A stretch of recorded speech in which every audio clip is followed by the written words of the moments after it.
Chapitre 47, la vérité vous rendra libre. Lumière luciférienne ou pas? Alors, aujourd'hui, je suis avec ma fille qui va lire une question qu'on a reçue sur un des premiers chapitres de la vérité vous rendra libre. Question que j'ai trouvée intéressante, donc qui mérite directement une réponse complète sur un film, pour pouvoir aller un peu plus loin sur ces réponses qui sont subtiles. Alors, allons-y déjà. D'où vient? Vas-y, donne l'origine. C'est la question de Cyril Peltre sur La vérité vous rendra libre, chapitre 4. Voilà, donc c'était écrit au chapitre 4 et j'ai trouvé qu'au lieu d'écrire un petit texte comme ça, c'était plus intéressant qu'on lise la question et que je puisse y répondre directement. Donc, Cyril Peltre aura la réponse un peu plus tard, mais elle aura plus entière et plus complète. Allons-y sur sa question.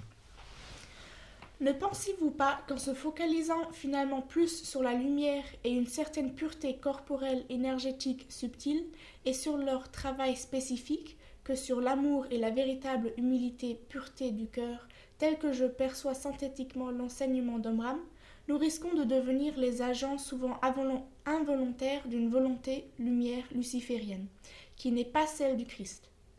N'est-ce pas également une explication du pourquoi tant de ses frères et sœurs du bon fin paraissent si distants dans leur vécu intérieur de ce qu'on pourrait attendre comme fruit de ce maître? Pourquoi Omram a-t-il, selon vous, de son vivant, laissé dégénérer les choses, laissé toutes ces personnes se perdre dans un fanatisme et un culte de la personnalité du maître? N'aurait-il pas pu intervenir, les exhorter sévèrement à se corriger afin qu'ils ne se perdent pas?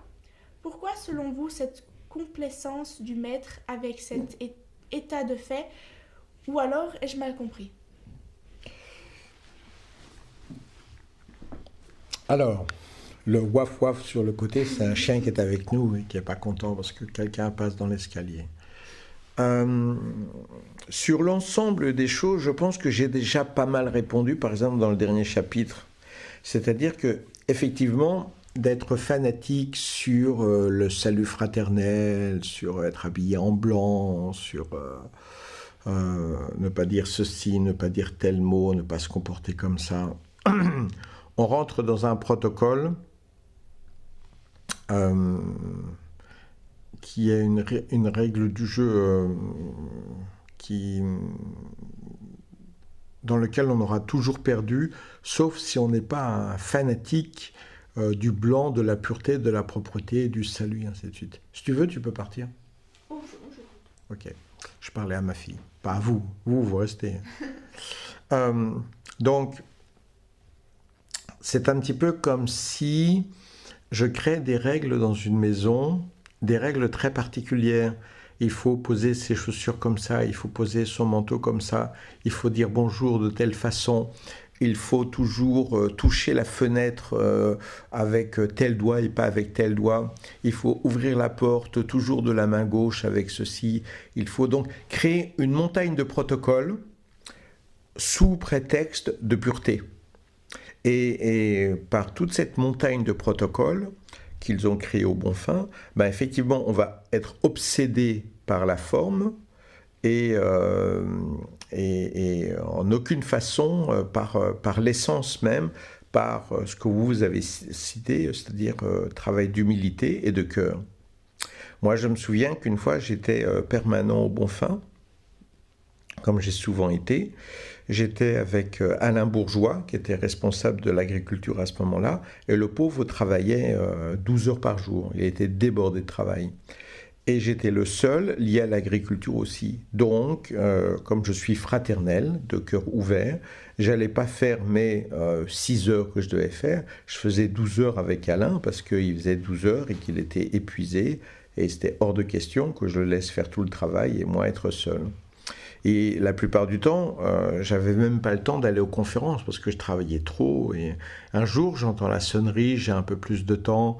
Très rapidement, je prends une douche, je me rince, je me change. Et je rentre dans la grande salle me joindre au repas et écouter la conférence. Et là, il y a une chère sœur suisse, je me souviens, j'ai oublié son nom, sinon je l'aurais donné, qui s'est mis au travers de mon chemin et qui m'a dit « Frère, allez vous coiffer, vous êtes hirsute ». Et donc, le temps que je reparte, c'était fini, quoi. Je veux dire, j'avais plus le temps d'arriver, on n'arrive pas en retard, enfin, à faire classer. Et pour dire à quelqu'un, frère, allez vous recoiffer, vous êtes hirsute, alors que le mec travaille 12 heures par jour et qui vient pratiquement pas aux conférences parce qu'il travaille sans arrêt, qui donne tout au bon fin, il faut vraiment être dans une forme hystérique, dans une forme fanatique et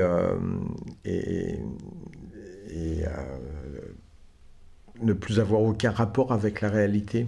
C'est le maître Omram qui a créé beaucoup de règles impossibles du genre ne vous passez pas un couteau, dites-vous toujours bonjour avec quelque chose dans une bassine ou dans un verre, ne vous promenez jamais avec un verre vide, créant tellement de protocoles vides et symboliques qu'au bout d'un moment on finit par être obsédé par ces choses-là et on quitte la réalité. Moi, quand j'étais à Fréjus ou à Saint-Raph, donc les villes qui sont à côté du Bonfim, un Bonfinois, mais ça se voit à des kilomètres. Le mec qui marche, il est 20 cm au-dessus du sol, il est habillé tout en blanc, il a un nuage de pureté avec une aura de lumière. Et quand il bouge le bras, on voit déjà les ailes qui dépassent du t-shirt. Donc, c'est clair que tous les Fréjusiens et Saint-Raphaéliens, ils sont morts de rire quand ils voient un Bonfinois, mais ils sont morts de rire, ça se voit à des kilomètres.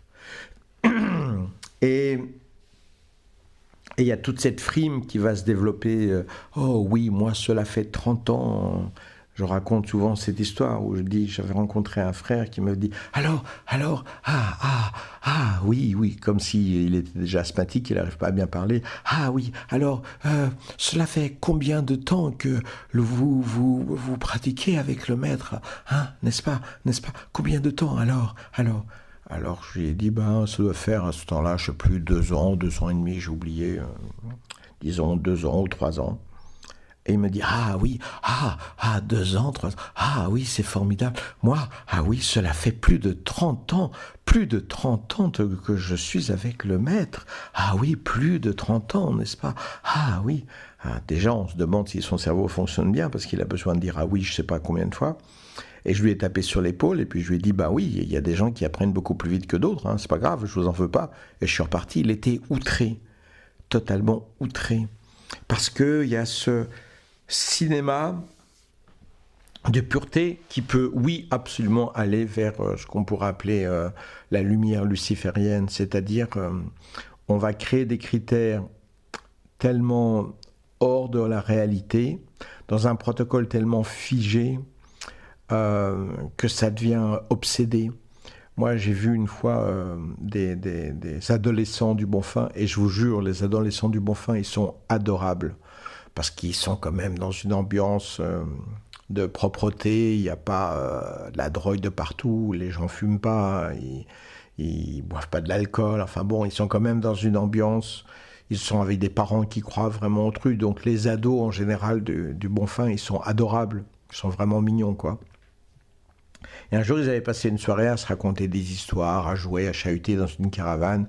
Donc, ils étaient une dizaine. Et le lendemain, il y avait un scandale comme quoi tous les adolescents du Bonfim avaient fait une partouze. C'est obsédé, c'est lamentable, c'est tellement dans l'étiquette, J'ai vu une femme, par exemple, Bonfim, il fait très très chaud, donc elle était topless, je ne sais pas comment on dit, sans soutien-gorge, avec un maillot de bain, et elle prenait un peu le soleil à l'intérieur de sa tente. C'est-à-dire, pas dans la tente, mais dans le paravent, vous savez, qui est devant la caravane, et elle était là, à moitié cachée, elle se cachait au mieux qu'elle pouvait, elle essayait d'avoir un tout petit peu de soleil, topless. C'est honteux, je veux dire, à ce point-là, c'est fanatique, c'est hystérique. en sachant que lorsque vous êtes au Bonfim, on vous conseille très sérieusement de ne pas sortir du Bonfim parce qu'il y a une vibration tellement élevée au Bonfim que vous ne pouvez pas sortir du Bonfim parce que vous allez faire chuter la vibration et donc faire chuter la vibration des gens que vous allez rencontrer. Donc même les gens qui vont au Bonfim et qui ont finalement envie de profiter un petit peu de la plage ou autre chose, oh aïe aïe aïe aïe aïe, quel malheur, quelle tristesse, quel péché, quelle horreur.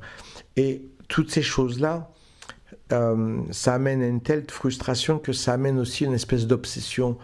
C'est tellement cher, c'est cher aussi financièrement, mais c'est chèrement payé que pour justifier le fait que l'on paye si cher, on ne peut se voir comme une pureté totale, une divinité absolue. Quant au maître Omram, c'est son intérêt de développer ça. Parce que si on est le disciple d'un maître qui remonte ses manches et qui fait des choses et qui travaille et qui joue et qui est simple et qui fait des actions sociales, qui ouvre une section du Resto du Cœur et qui a un coin du Bonfim pour les gens qui crèvent de faim et qui sont vraiment dans la pauvreté, alors c'est quand même moins glorieux que d'être avec le maître Omram Mikhaël Ivanov, qui avait été annoncé d'ailleurs par un truc hindou qui parlait dans le futur d'un être très important qui changera la destinée du monde et ses initiales seront OMA. Alors d'abord, il faut savoir que Omram, c'est le nom qu'il reçoit en Inde. Donc, par rapport à la prédiction, c'est facile d'avoir le premier nom qui commence par O, parce qu'on n'est pas là, hein, quand il y a des grands maîtres dans le secret de l'initiation qui lui donnent le nom Omram. Ensuite, Ivanov, c'est pas son nom. Son vrai nom, c'est Ivanov. Et suite à cette prédiction, il a fait changer son nom de Ivanov en Ivanov pour avoir un A au début. Donc, pour développer un cinéma comme celui-ci et avoir OMA qui annonce qu'il sera un être qui changera tout sur la planète Terre, ce qui, autant que je sache, n'est pas arrivé. C'est-à-dire qu'il a été un maître, il a enseigné des choses, il a fait des choses bien intellectuellement, des fois un peu bébêtes, mais souvent bien quand même, il faut être honnête. Mais c'est tout. Il n'a rien fait d'extraordinaire, il n'a pas changé le destin de l'humanité, il n'a pas... Bon, c'était un maître qui avait des disciples, qui se comportaient plus ou moins bien, qui étaient plus ou moins honnêtes, très fanatiques certes, mais donc sa fameuse prédiction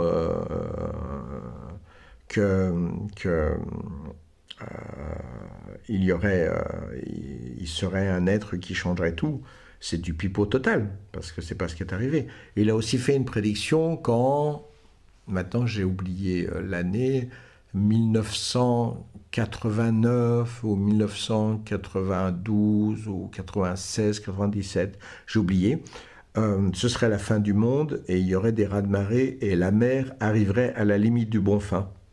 Sachant que le Bonfim, c'est très haut dans Fréjus.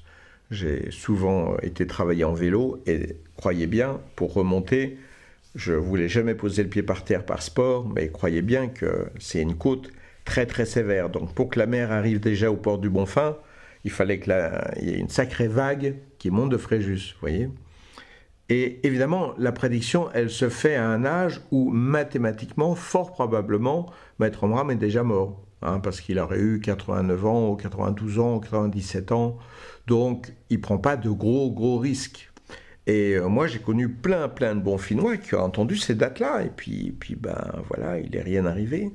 Donc, OMA, Omram Mikhaël Ivanov, la prédiction, toutes ces choses-là, c'est malgré qu'il n'y ait pas eu de vague, c'est quand même tombé à l'eau.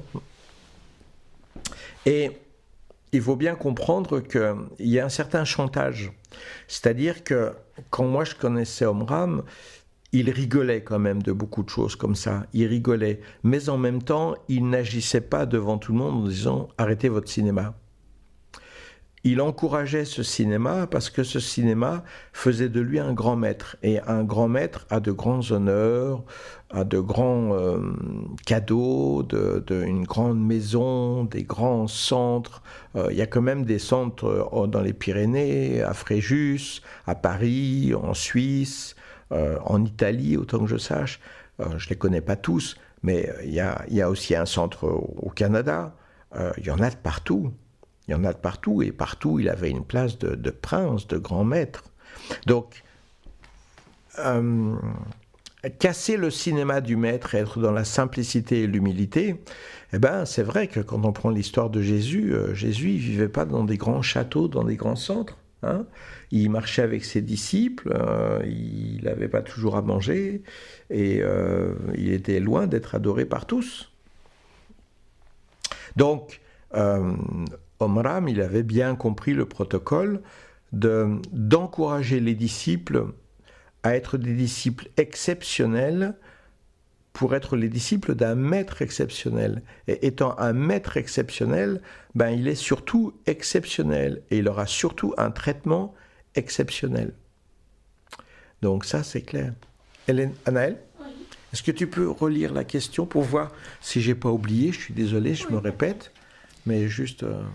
Ne pensez-vous pas qu'en se focalisant finalement plus sur la lumière et une certaine pureté corporelle, énergétique, subtile et sur leur travail spécifique, que sur l'amour et la véritable humilité et pureté du cœur, tel que je perçois synthétiquement l'enseignement d'Omram, nous risquons de devenir les agents souvent involontaires d'une volonté lumière luciférienne.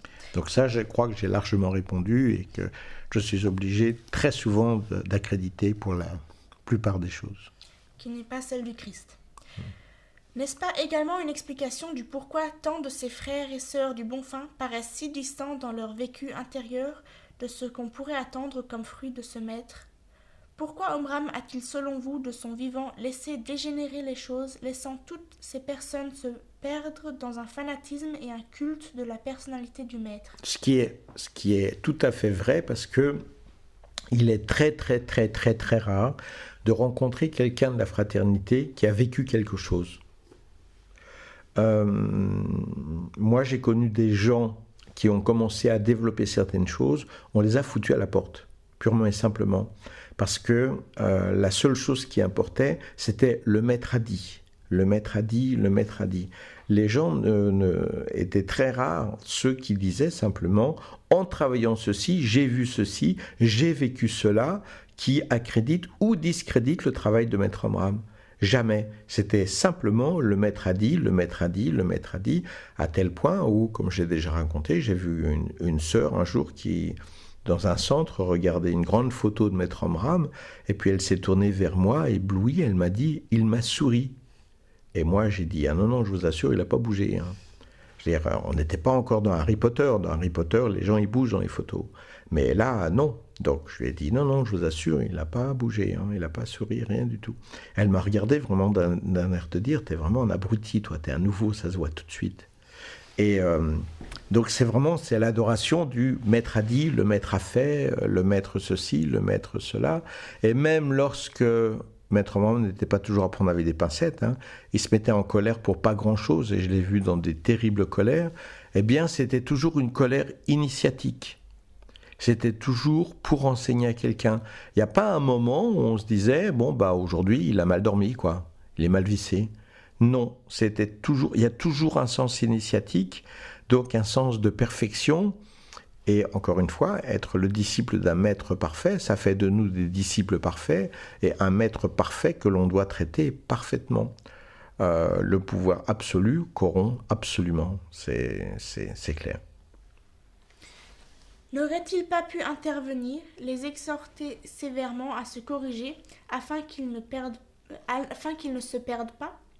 Pourquoi, selon vous, cette complaisance du maître avec cet état de fait? Ou alors ai-je mal compris? Non, donc malheureusement, vous avez très bien compris. Je ne vais pas tout changer et dire que tout ce que faisait Omram, c'était noir, et ainsi de suite. Il ne faut pas non plus exagérer. Il y a beaucoup de règles qui donnent, et il y avait sincèrement une belle vibration au bon fin. Sincèrement, on ne peut pas nier ça. même s'il y avait aussi énormément de jalousie, énormément de frustration, énormément de qu'en dira-t-on, énormément de chantage, énormément de vols. Il y a beaucoup de gens qui volaient à un tel, de l'argent qui a été détourné, comme la pyramide des 24 vieillards, qui devait être construite. L'argent a été cumulé par un mec, j'ai oublié son nom, et il s'est barré avec tout l'argent. Donc la pyramide des 24 vieillards, c'est resté une théorie, quoi. Et c'est le danger de ne pas pousser les gens à agir, faire des choses, pratiquer, transpirer, se mouiller parce qu'on travaille, parce qu'on aide des gens, parce que, d'ailleurs, c'est pas difficile, je le répète et je le répéterai toujours, les actions sociales du Bonfin, c'est rien. Absolument rien. Et quand parfois j'ai demandé au Bonfin, je leur ai dit, bon, alors, qu'est-ce que vous faites au niveau humanitaire? Alors la seule chose qu'ils ont pu me répondre, c'est, on envoie des livres de deuxième, troisième qualité, qui sont encore des livres de très bonne qualité, parce que l'édition Prosveta est de très haute qualité, donc les livres qui classent de deuxième qualité, ça reste une première qualité chez la plupart des autres éditeurs. Donc là-dessus, ils sont très stricts et très sévères. Et troisième qualité, ça commence à être un peu plus abîmé, mais il y a des défauts. Et donc, on envoie les livres de troisième qualité en Afrique. Ça, c'est pas une action humanitaire, les petits cœurs, hein, c'est une action publicitaire. Hein, c'est-à-dire que, comme on a des livres qui sont invendables, on va essayer de les placer. Et une action humanitaire, c'est envoyer de la nourriture aux Africains, c'est organiser, c'est aller une mission, 20, 30, 40, 50 frères et sœurs qui vont en Afrique et qui font ça et ça pour aider. Comment se fait-il que l'enseignement d'Omram s'est toujours basé sur l'amour et la lumière, mais il n'y a aucune action sociale? Moi, j'ai un groupe qui est avec moi de une dizaine de personnes, 15 personnes en général. On a fait plein d'actions. On a sauvé plein de gens, plein d'animaux. On héberge des gens qui sont perdus, on ne leur demande pas d'argent. Même les gens qui veulent rester chez nous, qui veulent rester régulièrement, on leur demande 300 € par mois, nourris, logés, tout. Et je suis désolé, mais nous, on n'a pas un jardin, on n'a pas la nourriture, on l'achète dehors, et on achète de la nourriture bio en plus. Et on arrive pourtant à se débrouiller avec 300 € par mois, avec toutes les activités gratuites. Le Bonfin, c'était infiniment plus cher. Et nous, on accueille n'importe qui. Et des fois, on a des problèmes, parce qu'on a des alcooliques. Au bout de 2 ou 3 jours, on leur dit, bon, tu te casses. Désolé, on a essayé de t'aider, tu veux pas faire d'efforts, tu te barres. Donc, il y a aussi des gens qu'on met dehors. Ça veut dire qu'on prend les gens qui ont besoin, quel que soit leur niveau. Et c'est vrai qu'on va essayer de les éveiller à une certaine spiritualité, à une certaine générosité, à une certaine lumière. C'est vrai qu'on ne va pas les laisser se promener sales, puants, agressant les autres. Non, on a des règles. Dans la maison, on dit pas d'alcool, pas de cigarettes, pas de drogue, pas de viande, ce qui inclut aussi le poisson, n'en déplaise au Bonfin, et pas de violence. Donc quand on commence à être violent, agressif et ainsi de suite, on essaye de calmer, et on a un système avec des larmes. C'est-à-dire que lorsque quelqu'un se comporte mal, on lui donne une larme. Voilà, il a une larme, et puis, mais il n'a rien d'autre à payer, il a juste une larme. Puis ensuite, il a une deuxième larme, donc il est prévenu, il y a la troisième larme, il se barre. Voilà, donc on a quand même un protocole pour que les gens soient prévenus, on fait tout d'une façon humanitaire, et toutes les actions qu'on fait à l'intérieur de la maison, toutes les actions qu'on fait à l'extérieur de la maison, on fait tout gratuitement. Tout gratuitement. Parce qu'il nous semble que 10 ou 15 personnes de bonne volonté, de bon cœur, sont déjà capables de produire plein de choses. Le Bonfin, ça couvre 1000, 1500 personnes. Comme j'ai déjà dit, la FBUI, Fraternité Blanche Universelle Immobilière, c'est le groupe immobilier rattaché à une secte officiellement le plus puissant d'Europe, je crois, le plus riche d'Europe. Et en même temps, le Bonfin, par exemple, qui est entièrement vide pendant la plupart du temps, puisqu'il y a des périodes de juillet, août, Pâques, et quelques personnes, le reste du temps, c'est entièrement vide. Donc c'est un centre immense qui pourrait accueillir des gens qui ont faim par exemple en hiver, qui ont froid. Allez, 50, 100 personnes par rapport à un centre comme ça, ce serait super. Un jour, Coluche, il a été voir Jacques Chirac et puis il a dit il y a je ne sais pas combien de dizaines de milliers de personnes qui crèvent de faim à Paris. Qu'est-ce que vous comptez faire? Alors Chirac, il a dit je ne sais pas. C'était le maire de Paris, il a dit je ne sais pas. Alors Coluche, il a dit moi je sais, alors je vais le faire. Et c'est comme ça qu'ont commencé les Restos du Cœur. C'est un exemple parmi tant d'autres. Donc, au regard de ceci, oui, c'est clair que quand on se gargarise de lumière, de blancheur, de pureté, et le maître dit, le maître a fait, le maître ceci, le maître cela, oui, c'est vrai qu'on va vers des choses d'adoration, dont un bénéficie le plus, et c'est Om Ram en personne. Et puis, c'est aussi pour ça qu'aujourd'hui, le comité du bon fin garde un pouvoir total et absolu, et fait des menaces perpétuelles. Et moi, j'ai souvent parlé à des gens du bon fin, ils sont tous terrorisés. Des fois, je leur dis, mais si tu veux, je t'invite sur mon canal, tu témoignes de ce que tu as vécu, de ce que tu as vu. Il n'y a pas une personne qui veuille dire une phrase, ils sont tous tétanisés, terrorisés. Et tout cela, ça ne respire pas la bonté et l'amour du Christ. C'est clair. C'était fini encore ta relecture? C'était fini, c'était tout. Voilà, donc on ne va pas le relire une troisième fois parce qu'on va avoir un déjà vu quand même. J'espère que j'ai répondu. Je sais que ça ne paraît pas très positif. L'enseignement de la fraternité, c'est positif. L'enseignement en Bulgarie, c'est positif. De surcroît, ce sont des gens qui offrent beaucoup, qui donnent beaucoup, qui sont généreux, qui se mouillent dans plein d'actions, qui vont au Sept-Lacs de Rila dans des conditions difficiles. Il faut grimper, même s'il y a un téléphérique aujourd'hui. Et c'est des gens qui font des choses. Les gens du bon fin sont des gens ultra-bourgeois qui arrivent avec leur voiture. Ils ont des caravanes gigantesques, mais gigantesques. Moi, j'ai vu des sœurs du bon fin avec des bungalows gigantesques pour 7-8 personnes qui s'étaient fait construire un auvent en bois par devant qui doublait le volume. Et la sœur, elle était toute seule. Et nous, par exemple, quand on allait là-bas, j'étais avec mon fils, on avait une petite canadienne, et comme mon fils prenait plein de place, on dormait, on avait, on va dire, largement toutes les jambes, et à peu près la limite des fesses, en dehors de la tente pour laisser la place à mon gamin. Il n'y a jamais quelqu'un du bon fin qui a dit « je vous invite dans une de mes chambres ». Nombreuses chambres vides.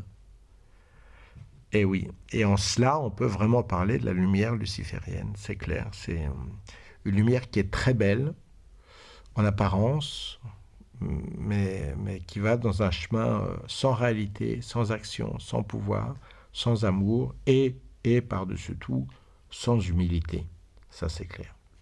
Merci pour cette question. Ciao.